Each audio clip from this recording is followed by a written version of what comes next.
The following podcast is going to contain spoilers, so consider yourself warned and stuff. So, there. I haven't really quite figured out how to open these episodes up yet. So let's just start the show and stuff. Please.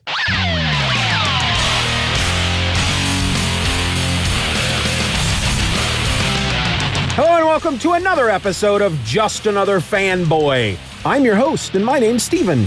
Are you all sitting comfortably? I hope you are, because I need you to sit somewhere that has some straps or some kind of locking device. Basically, I need you to buckle in, folks, because we're gonna go on a ride. We're gonna go on a roller coaster of just freaking great comics here today, folks. One particular comic, in fact. The second issue to The Wrong Earth. We've talked about issue 1 already. Now we're going to talk about issue 2. This was written by Tom Peyer with art by Jamal Igle, inks by Juan Castro, colors by Andy Troy, and letters by Rob Steen. This was also created by the dynamic duo that is Tom Peyer and Jamal Igle. Now this issue, just like I did with the first issue, this does contain some backup material. It's got a story by Paul Constant with art by Tom Feister. It's got other stuff in here. They have been really good about packing these issues full of stuff to really get the most bang for your buck. I'm not going to talk about any of the back matter during these episodes. I'm just going to talk about the main story. Maybe once I go through all 6 issues of this first series, maybe I'll go back and talk about the back matter. I don't know. But I'm talking about these specifically because A, I freaking loved them. This was a great series. But I'm also getting y'all prepared for January because the second series is coming out in January and I want you guys to be ready for it, or at least the new series. There was some sort of prequel series, I believe. I haven't read that yet. I don't want to comment on it. I feel like it was a prequel of some sort, but I don't know anything about it because it doesn't have the exact same creative team on it. So I haven't really had a chance to check it out. But the new series that's coming out in January is a continuation. We get your 6 issues here with the first series, and it does end on a bit of a cliffhanger. Not a huge one. You get the story, but there's some unanswered questions. And so I'm hoping we're going to get those questions answered with the second series. And it's the same creative team going on in the second series. But to get you caught up, since we did an episode already about issue number 1, I'm going to read to you real quick from the little paragraph that they put on the inside cover, just entitled Previously. Are you sitting comfortably? Did I ask that already? I think I did. Earth Omega's Dragonfly and Earth Alpha's Dragonflyman pass through strange mirrors and become stranded on each other's worlds, along with both versions of their archenemy, Number 1. Number 1 Omega viciously assaults Stinger, Dragonflyman's young partner, while Earth Omega's corrupt police shoot Dragonflyman. That's how it ends. That's how that first issue ends. You're like, what? I mean, if you were reading this monthly, you put down that first issue and went, holy crap, I got to wait a whole month to find out what happened? Well, yes, you do. I mean, not anymore because you can get the trade. So we open up in Earth Alpha. We're at a place called the Mustard Clinic, and Dragonfly is there with Stinger in a hospital bed. Now, again, Dragonfly is from Earth Omega.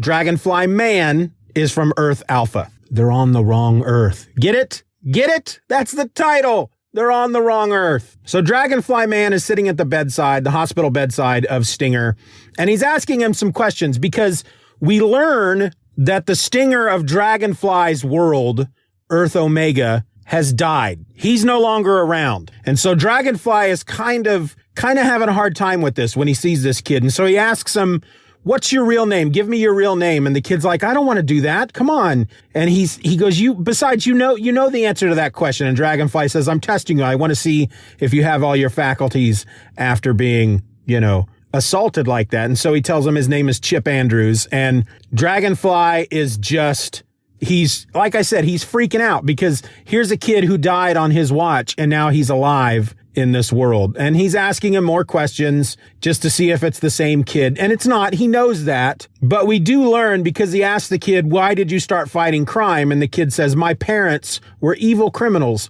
just like yours. And so Dragonfly Man had taken Chip in to help him fight crime. And Dragonfly even asks Stinger to take off his mask. He wants to really look at his face. And the kid doesn't want to at first. What if somebody walks in? He says, don't worry, I've locked the doors and I've blocked the cameras. Nobody's going to see. Then he takes his mask off and Dragonfly's like, well, crap. It's you. It's you. You've been dead. I mean, he doesn't tell the kid this. And the kid doesn't even really quite realize at this point that this is not his Dragonfly Man. And it's not, I mean, for us, the reader, it is super obvious. Their costumes are different.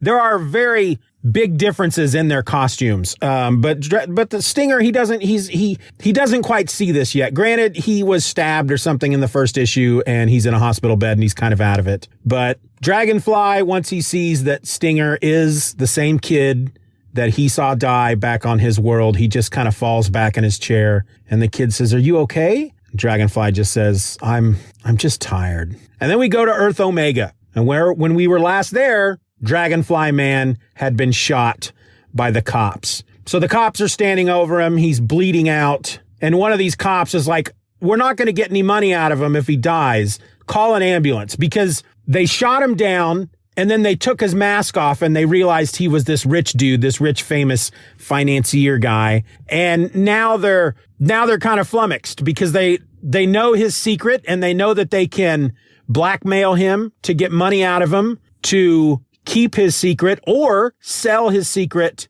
to the highest bidder. But they can't do that if the guy's dead. And the two cops, the one asks the other one, he says, did he seem different to you? And the other cop says, well, he seems different to everybody since the kid died. So that tells us that maybe Dragonfly's world might have been a little bit different. Maybe it was the kid dying that turned him, into this grim and gritty guy. I don't think so, because one kid dying isn't going to change the entire world, but it has certainly changed the way he fights crime. And we don't know how long ago this kid has died. They haven't really talked about that yet. So they're getting ready to call the ambulance, and one of them stops the other and he says, no, hold on. We have to explain, we need this ambulance to come in. We need to save this guy's life. Otherwise we're not going to get rich, but we need to come up with the reason why our bullets are inside of him. And it's at this point that Dragonfly Man speaks, and in a very weak voice, he says, officers, and they lean down to him. And he just starts kicking their butts. He takes them out pretty quick and pretty easy.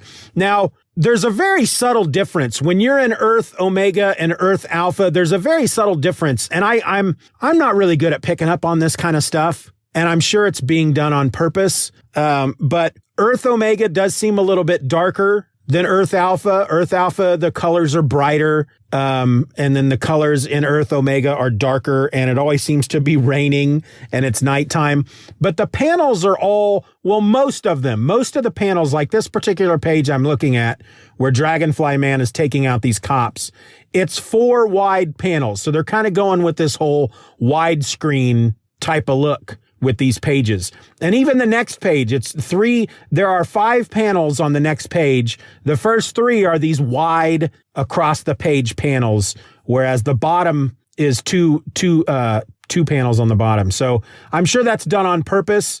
They're not all like that on Earth Omega, but it is like that quite a bit. Another big difference is the color of the paper outside of the panels is black, whereas on Earth Alpha, the color of the paper outside of the panels is white. So Dragonfly Man takes out these 2 cops. He handcuffs them both. He calls the police and tells them to bring an ambulance, because when he came through into this world, he discovered that there was a boy, a teenage boy, that the number 1 of Omega, Earth Omega, so we'll call him number 1 Omega. He had kidnapped this kid and he was using a blood transfusion, I guess, to keep him going, or to keep him, I don't know, youthful.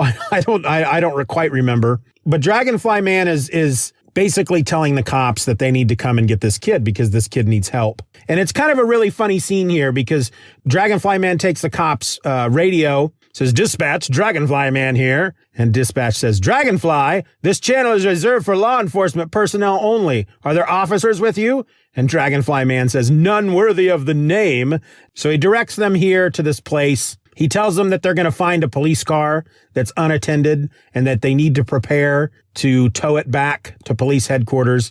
And then he signs off. He takes both the cops and he puts them into the Dragon Wagon, which would be Dragonfly's or Dragonflyman's version of the Batmobile. He locks them up inside. There's like a holding area inside the thing. And then he goes back to this kid to let him know that help is coming.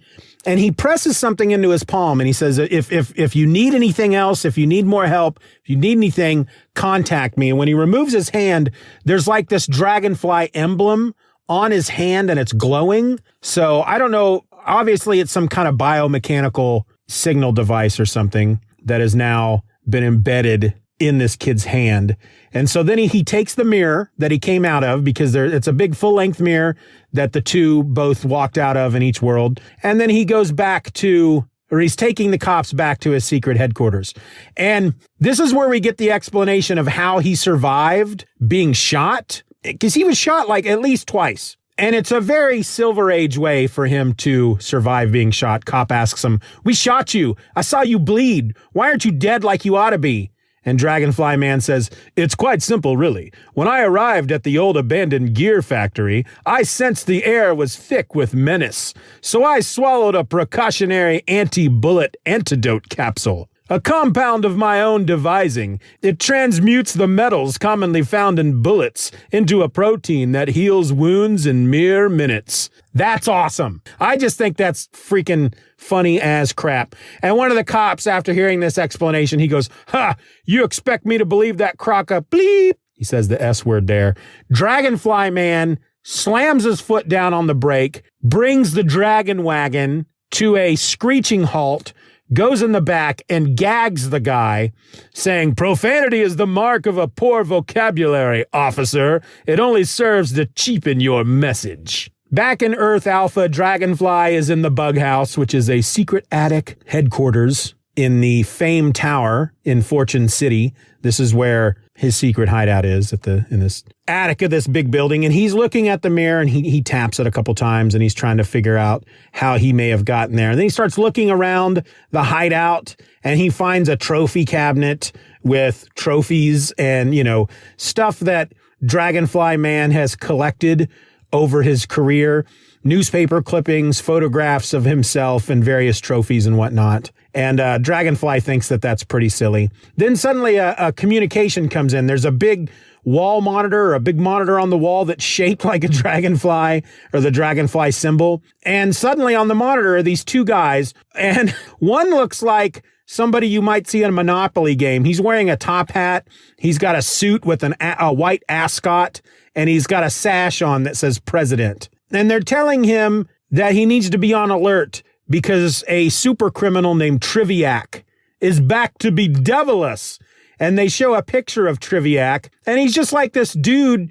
If you were to take a graduation cap and gown and turn it into a superhero outfit, that's what this guy looks like. And he's the Riddler. He's their version of the Riddler. He sent a trivia question that they need to solve, that they need to answer, which is there to taunt them about his spectacular next jewel robbery. And as Dragonfly are looking at the both of them, he suddenly says out loud, "I know you. The big guy with the top hat and the sash is Henry Noble, president of Fortune City Bank." As he is saying this, we're seeing a flashback from his world, Earth Omega, and we see the same guy in a regular suit, and he's being arrested. He points out the other guy is Mayor Shankford, and the flashback we see from his world is the mayor is in bed with two women, and there's a guy at the door, and it's you can see it's a motel because there's a number on the door, and the guy is there taking pictures. So he was caught in a scandal. And he asks the question that I think is a very important question. What kind of hero takes orders from a banker? And they explain, why are you making it sound like that? First of all, you don't take orders from anybody. We're just here to advise you on what's happening and to just let you know where some crimes might be taking place in case, you need to go take that stuff out. You need to go stop that stuff. And the mayor says, "Now, as to Triviac's diabolical clue," and Dragonfly just says, "You know what? I'm not going to waste my time on a freaking jewel robber. Are you serious? That's not a real crime. The police can deal with a real crime, with a crime like that. I am going to go try to find number one, who is not of your world. He's of my world, and he's a freaking psycho, and you need me to stop him. And as he's telling them this, we're getting intercut a scene with number one, who's standing outside of a church, and he goes into the church and there's a choir singing, and he's kind of spying on the choir singing. And then he pulls a freaking straight razor out of his pocket. And then that's the last we see of him in this issue. We don't know what he does by the end of this issue, but we have to assume that he did some pretty bad things in that church. But Dragonfly he hangs up on the mayor and the bank president. And the mayor says, "Of all the nerve, Bank President Noble, I hate to ask, but does Dragonflyman seem right to you?" And the bank president says, "Don't sell the winged warhorse short, Mayor. Surely this is part of some ingenious master plan to vanquish Triviac." We go back to the Dragonfly's perch. So in Earth Alpha, Silver Age, it's the bug house. That's where Dragonfly hangs his hat, or Dragonfly Man hangs his hat.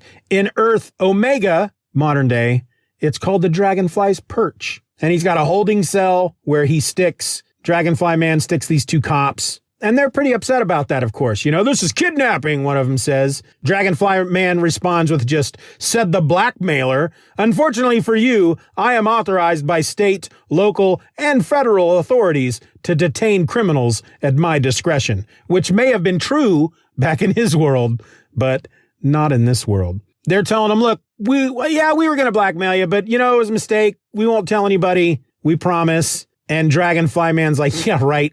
I can't trust you guys." And one of the cops says, "You can't keep us here forever, and we can't unknow what we know." And Dragonfly Man, as he's walking away, he just turns slightly back to them with a knowing little smile on his face. And he says, "There are surgical remedies," which I have to assume at that point, the cops kind of poop their pants. I just kind of have to assume. So Dragonfly Man takes a little digital recorder out of his pouch. He records a little installment for his Dragonfly Man crime fighting file journal. And he's talking about this other world that he's in, and he doesn't quite like it. He can see that it's dark and dismal, and he realizes that the Dragonfly of this world doesn't have a connection to the authorities like he does. He works with the police. He works with the people in charge, and he helps solve crimes with, working alongside these people. But he can tell that this Dragonfly does not do that. He is not connected to the police. He may even be wanted by the police. And he finds that kind of sad. And as he's looking around, he finds a bottle of alcohol, which also makes him kind of sad. "A crime fighter under the influence," he says. "The mind boggles at the dereliction of duty, to say nothing of the poor example it sets." And he dumps the alcohol out. But then he admits to himself that he probably really shouldn't judge this guy, because he's looking at this computer screen and he's seeing stuff about nursing home abuser, quote, "I'd do it again."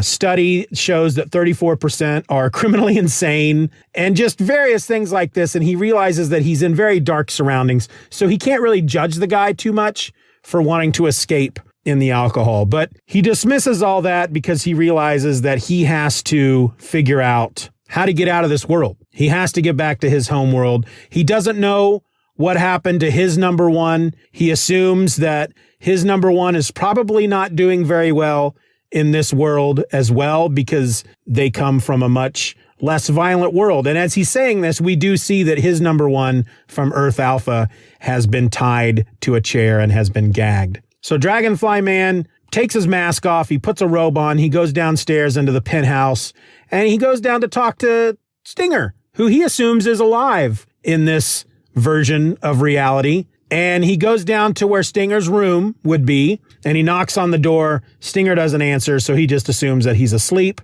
"Never mind," he says, "let him sleep. A crime fighter needs his good night's rest if he's to fight again tomorrow." And that leaves us on our final page. It's a splash page of the inside of Stinger's room. There is a big, poster of Stinger, or at least the kid, Chip, who is Stinger. It's like a school picture of him or something. And there's black curtains around it, like a memorial. There are flowers and various toys and a baseball bat and a glove with a baseball and skateboard and various things sitting on the kid's bed. as if Dragonfly placed them there in memorial to the loss of this kid. And again, we don't know how long this kid has been dead, but it's a very kind of sad way to end this book. It doesn't end on a cliffhanger like issue number 1 did. We don't get to this last page and go, holy crap, I have to read that next book. We do feel that way, or at least I do when I got to that last page, but it's more of a sad ending. You know, you want to know what happened to Chip. I don't recall if we learned that in these first 6 issues or not, but something happened to the kid. I'm assuming we'll find out later. We don't know what's happened to number 1 Alpha, tied up to a chair. What's going to happen to him? There's just a lot of questions so far in this, but it is so good. It's a great idea. It's a great book. The art, again, is beautiful. I hope that you're reading this along with me, and I hope you go on to read the next series when it comes out in January. Jamal Igle has been posting various things every once in a while up on Twitter, on Instagram, just various panels and whatnot that he's working on. And it just, as gorgeous as this book is, these first 6 issues, what he's working on for the next series is just even 6 to 10 notches above that. I really like this idea that in Earth Omega, it is a more realistic world, despite the fact that we have somebody like Dragonfly running around in a Dragonfly costume and fighting crime. You know, of course, somebody like that would not be working with the authorities. Of course, they would be hunted by police. And of course, the police would be corrupt because, you know, believe what you want to believe. A few bad apples or not, there's something wrong with the police departments in this country. There's something under the surface there that needs to be fixed. And that's the kind of world we have in Earth Omega. Whereas Earth Alpha, again, it's brighter. And I think a lot of that has to do with just simply taking the pages, the paper that's underneath the panels, and having them be white in Earth Alpha and having them be black in Earth Omega. It's such a stark contrast. You almost don't need to know. They're really good about giving you a caption when you turn a page and you leave Earth Alpha and you go into Earth Omega or vice versa. They're really good about giving you that caption to let you know Earth Omega, Earth Alpha. But because of that color contrast of the background on the pages, you don't really need that. Suddenly the world becomes darker, or suddenly the world becomes brighter, and you know which world you're on because of that. Anyway, like I said, I hope you guys are reading this with me. Let me know. Shoot me an email, feedback@stephenorelse.com. Find me on Twitter. Find me on Instagram. Find me on Facebook. Go to the Facebook page for Just Another Fanboy. Let me know. Let me know let me know if you're enjoying the book, because it is something special. I don't think it gets the attention that it should be getting. I think that there obviously people are reading it. It's put out by Ahoy Comics. And obviously there are people reading it, because whenever I post about it, I will get the occasional reply from somebody who, you know, love this series, can't wait for more, stuff like that. But I really don't think it's got the attention that it really deserves. I wouldn't be surprised. In my mind, this feels like the kind of book that 20 years from now, 20, 30, 40 years from now, I think people who are like this generation of new comic book readers that have just started reading comics over the last decade or so, I think this is going to be one of those books that they look back upon 2 or 3 decades into the future, when, 2 or 3 decades from now, they're going to look back on, and they're going to think of a book like this the same way that comic readers of my generation think of Dark Knight Returns or The Watchmen or Daredevil Born Again, those kinds of stories that were just something that was different. It was the superhero genre that was done in a way that hasn't been done before. And I think that's what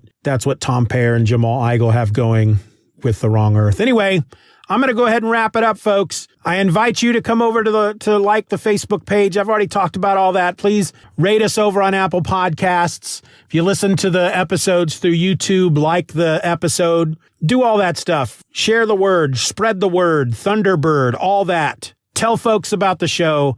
I would appreciate it very much. If you want to throw a little support my way, you can do that over at the Patreon at patreon.com/Stephen R. Or link will be in the show notes. Not sure why I said notes, but the link will be in the show notes. You can become my patron for as little as $1 a month, and then you will also get the other podcast I do, which is called My Other Podcast. And it's pretty much this show. It's not that much different than Just Another Fanboy, I just read a lot of comics during the week. And Just Another Fanboy is not enough time for me to talk about all the comics I read. And so I talk about some of them over on my other podcast. I also talk about other stuff. Sometimes I talk about the podcast, you know? So join me over there. Be part of the fun over there. Read The Wrong Earth. Catch up, folks. If you haven't read them yet, get out there, get the issues, read them. Read them along with me. Get ready for Series 2 that's coming out in January. Until then, my name is Steven, and I'm just another fanboy. Be nice to each other. Wear a mask. Stay safe. And vote.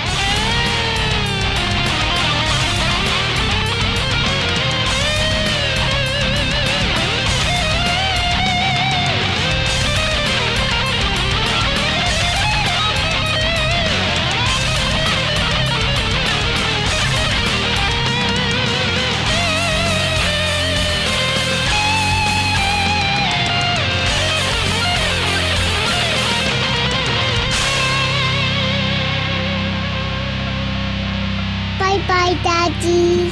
Bye-bye, Daddy. Good job.